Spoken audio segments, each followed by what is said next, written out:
Cranes and their associated rigging require periodic inspections, including pre-use, monthly, quarterly, and annual intervals. These inspections will include the wire rope, drum, blocks, sheaves, rollers, and other rigging hardware that may come into contact with the wire rope and subject it to wear. All of these critical care points must be maintained in top operating condition. This program will provide you with an introduction to the equipment and procedures necessary for the safe reeving, installation, and maintenance of cranes and hoists. Let's begin with the installation of wire rope.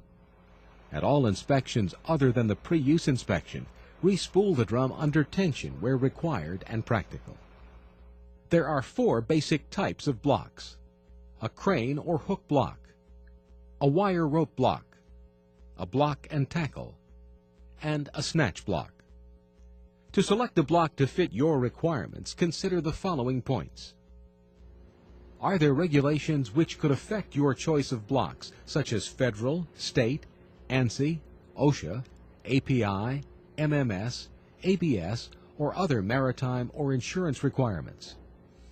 Blocks usually take their name from the purpose for which they are used, the position they are placed in, or from their shape or type of construction.